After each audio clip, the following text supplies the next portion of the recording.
आप सभी का फ्रोनेसिस इन्वेस्टर एकेडमी के इस लेटेस्ट वीडियो में स्वागत है। इस वीडियो में मैं आपको इक्विटी म्यूचुअल फंड्स के बेस्ट फंड्स के बारे में बताऊंगा जिसमें आप अपना एसआईपी स्टार्ट कर सकते हैं। मैं आपको ऑलमोस्ट सारे कैटेगरीज के टॉप फंड्स के बारे में बताऊंगा। इस वीडियो में मैं आपको टोटल 42 फंड्स के बारे में बताऊंगा across different categories like index fund, large cap, large and mid cap, multi cap, ELSS that is tax saver, contra funds, flexi cap, mid cap, value fund, focused funds, small cap fund and इसके साथ ही मैं sector funds के बारे में भी आपको बताऊंगा जिसमें हम कवर करेंगे banking, pharma and IT sector के टॉप फंड्स। इस वीडियो में मैं आपको टॉप फंड्स के नाम बताऊंगा और साथ ही उनके परफॉर्मेंस को बताऊंगा as compare to their benchmark across 4 horizons that is 1 year, 3 year, 5 year and 10 years. Phronesis investor academy ने इन सारे कैटेगरीज में सेपरेट वीडियोस बना रखा है। अगर आपको इन फंड्स के बारे में डिटेल से जानना है तो आप उन कैटेगरी स्पेसिफिक वीडियोस को वॉच कर सकते हैं। इन वीडियोस का लिंक आपको डिस्क्रिप्शन बॉक्स में मिल जाएगा या फिर आप प्लेलिस्ट में भी इन वीडियोस को वॉच कर सकते हैं। हमारे YouTube चैनल पे अभी तक हमने इंटरनेशनल फंड्स पे कोई भी वीडियो पब्लिश नहीं किया है। दिस वीक इटसेल्फ हम इंटरनेशनल फंड्स पे अपना वीडियो पब्लिश करने जा रहे हैं। So let's start with index funds. Index fund में for benchmark S&P BSE Sensex हमने 2 फंड सेलेक्ट किया है, HDFC index Sensex fund and ICICI prudential Sensex index fund. And for benchmark Nifty 50 हमने एक फंड सेलेक्ट किया है that is UTI Nifty index fund. In all 3 funds ने अपने बेंचमार्क के रिटर्न्स को अच्छी तरह से रिप्लिकेट किया है over the years. Index funds का रिटर्न अपने बेंचमार्क से हमेशा ही कम होता है। इसका मेन कारण है expense ratio end of course index funds का एक्सपेंस रेशियो काफ़ी कम होता है। इसलिए जब भी हम टॉप इंडेक्स फंड सेलेक्ट करते हैं उस समय हमें ध्यान रखना चाहिए कि जिस भी इंडेक्स फंड का एक्सपेंस रेशियो काफ़ी कम है वो फंड्स मोस्टली अपने बेंचमार्क के आसपास ही रिटर्न जनरेट करेगा। लार्ज कैप कैटेगरी के फंड्स एक्टिवली मैनेज्ड फंड्स हैं, तो अगर किसी फंड का fund manager because of their good stock selection अच्छे रिटर्न्स जनरेट करता है तो वहाँ अगर आपको थोड़ा ज़्यादा एक्सपेंस रेशियो भी देना पड़ेगा तो that's okay. But in case of index funds ये पैसिव फंड्स हैं, यहाँ पे आपका फंड मैनेजर कोई भी एक्स्ट्रा रिटर्न जनरेट नहीं कर रहा है, वो सिंपली इंडेक्स को रिप्लिकेट कर रहा है। In this case expense ratio जितना कम हो उतना अच्छा है। लार्ज कैप में हमने 3 फंड सेलेक्ट किया है, Canara Robeco blue chip equity fund, Mirae Asset large cap fund and axis blue chip fund. All 3 funds का परफॉर्मेंस ओवर द ईयर्स अच्छा है।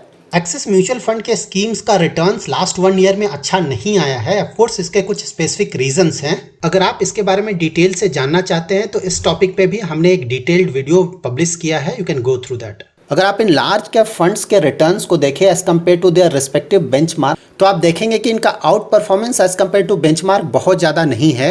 इसीलिए लार्ज कैप स्पेस में इंडेक्स फंड्स की पॉपुलैरिटी काफ़ी बढ़ रही है क्योंकि उनका एक्सपेंस रेशियो भी काफ़ी कम होता है और उनका इन्वेस्टमेंट स्टाइल पैसिव है जहाँ की आपको रेगुलर ट्रैकिंग करने की ज़रूरत नहीं है। Large and mid cap category में भी हमने 3 फंड सेलेक्ट किया है, Mirae Asset emerging blue chip, Kotak equity opportunities fund and Canara Robeco emerging equities fund. Out of these 3 funds Mirae Asset emerging blue chip fund का परफॉर्मेंस काफ़ी अच्छा रहा है ओवर द ईयर्स। इस फंड के साथ प्रॉब्लम ये है कि हम इस फंड में मेजर इन्वेस्टमेंट्स नहीं कर सकते हैं। ये फंड फिलहाल लमसम नहीं ले रहा है, साथ ही आप इस फंड में STP भी नहीं कर सकते हैं और SIP पर मंथ सिर्फ 2500 का आप इस फंड में कर सकते हैं। मेरे asset emerging blue chip fund के बारे में आपको अगर डिटेल से जानना है तो हमने एक डिटेल्ड वीडियो पब्लिश किया है, you can go through that video. ELSS that is tax saver category में हमने 3 फंड सेलेक्ट किया है, Quant tax plan, Mirae asset tax saver and Canara Robeco equity tax saver fund. Quant AMC को अगर आप देखें तो ये काफ़ी पुराना AMC है और इसके फंड्स भी काफ़ी पुराने हैं। देन टू इन फंड्स के AUM that is asset under management काफ़ी कम होता है क्योंकि इनका परफॉर्मेंस ओवर द ईयर्स अच्छा नहीं रहा है end of course last 1 year में इनका परफॉर्मेंस फिनोमिनल रहा है। दैट्स वाई जिस भी कैटेगरीज में क्वांट फंड्स हैं उन्होंने मोस्टली अपने सारे पीयर्स को कॉम्प्रिहेंसिवली बीट किया है। क्वांट म्यूचुअल फंड्स पे भी हमने एक डिटेल्ड वीडियो पब्लिश किया है। अगर आप क्वांट म्यूचुअल फंड में इन्वेस्टमेंट करना चाहते हैं या फिर ऑलरेडी आपने इन्वेस्टमेंट किया हुआ है तो you can go through that video. उस वीडियो के थ्रू आपको पता चलेगा कि क्वांट म्यूचुअल फंड ने लास्ट 1 ईयर में ये फिनोमिनल रिटर्न कैसे जनरेट किया है। Now let's check the details of contra funds. Contra funds ऐसे कंपनीज में इन्वेस्टमेंट करते हैं जिनका रिसेंट परफॉर्मेंस अच्छा नहीं रहा है जिसके कारण उनका स्टॉक प्राइस काफ़ी कम हो गया है। But then medium to long term इन कंपनीज का प्रोस्पेक्ट अच्छा होता है। That's why medium to long term में इन स्टॉक से अच्छे रिटर्न्स आने के चांसेस होते हैं। कॉन्ट्रा कैटेगरी में हमने 2 फंड सेलेक्ट किया है, Kotak India EQ Contra fund and Invesco India Contra fund. Now flexi cap category में हमने 3 फंड सेलेक्ट किया है, PGIM India flexi cap fund, Parag Parekh flexi cap fund, UTI flexi cap fund. In all 3 flexi cap funds का performance अच्छा है। अगर आपने international equity में एक्सपोजर नहीं लिया है तो आप as a diversification Parag Parekh flexi cap fund को सेलेक्ट कर सकते हैं। Parag Parekh flexi cap fund के AUM का ऑलमोस्ट 30% इन्वेस्टमेंट US स्टॉक्स में है, लाइक अल्फाबेट जो कि गूगल की पेरेंट कंपनी है, Microsoft, Facebook and Amazon. Parag Parekh flexi cap fund पे भी हमने वीडियो पब्लिश किया है। अगर आपको इस फंड के बारे में डिटेल से जानना है तो आप वो वीडियो वॉच कर सकते हैं। मिड कैप कैटेगरी में हमने 6 फंड सेलेक्ट किया है, PGIM India mid cap opportunities fund, axis mid cap, DSP mid cap fund, Invesco India mid cap fund, Kotak emerging equity fund, Nippon India growth fund. Mid cap and small cap में number of funds आपको काफ़ी ज़्यादा मिलेंगे जिन्होंने अपने benchmark को comprehensively beat किया है। इसका रीज़न ये है कि mid cap and small cap category ने काफ़ी अच्छा परफॉर्मेंस दिया है रिसेंट पास्ट में। Now we will check the details of value funds.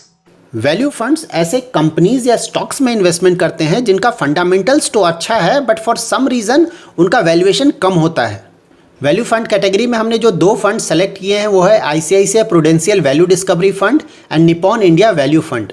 Now let's check the details of sectoral funds. Sectoral funds में हम 3 सेक्टर्स के फंड्स के बारे में जानेंगे, that is banking sector, pharma sector and technology sector.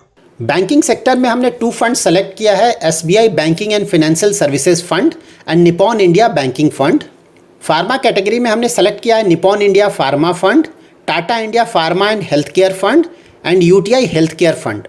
Technology sector में हमने select किया है ICICI prudential technology fund, Aditya Birla sun life digital fund and Tata digital India fund. Now will check the details of focused funds. Focused funds का portfolio काफ़ी concentrated होता है और उसमें 30 स्टॉक से ज़्यादा नहीं होते हैं। साथ ही फोकस्ड फंड्स में किसी भी तरह का मार्केट कैप या सेक्टर का लिमिटेशंस नहीं होता है, वो कहीं भी अपना इन्वेस्टमेंट कर सकते हैं। ना फोकस्ड इक्विटी फंड में हमने 2 फंड सेलेक्ट किया है, IIFL focused equity fund and axis focused 25। ना हमारा लास्ट कैटेगरी है small cap category. Small cap category में हमने 5 फंड सेलेक्ट किया है, Kotak small cap fund, Nippon India small cap, SBI small cap fund, axis small cap fund and quant small cap fund. जब भी आप इन्वेस्टमेंट के लिए कोई फंड सेलेक्ट करते हैं तो आपको सिर्फ 1 और 2 ईयर के बेसिस पे टॉप फंड्स को सेलेक्ट करके उसमें इन्वेस्टमेंट नहीं करना चाहिए, क्योंकि टॉप परफॉर्मर फंड्स का रैंकिंग चेंज करता रहता है आफ्टर एवरी फ्यू मंथ्स और फ्यू ईयर्स। सो आपको हमेशा ऐसे फंड सेलेक्ट करने चाहिए जिन्होंने over the years, that is in long term, consistent performance दिया है। So that's it in this video. अगर आप इन टॉप फंड्स के बारे में डिटेल से जानना चाहते हैं तो हमने इन सारे कैटेगरीज के टॉप फंड्स पे डिटेल्ड वीडियोस पब्लिश किया हुआ है, आप उन वीडियोस को वॉच कर सकते हैं। Basis that you can take a informed decision. ये वीडियो एजुकेशनल पर्पस के लिए बनाया गया है। अगर आप किसी पर्टिकुलर फंड में इन्वेस्टमेंट करना चाहते हैं तो basis your individual risk profile and investment horizon आप ये डिसाइड कर सकते हैं, या फिर आप अपने इन्वेस्टमेंट एडवाइजर से कंसल्ट कर सकते हैं। Thanks lot for watching.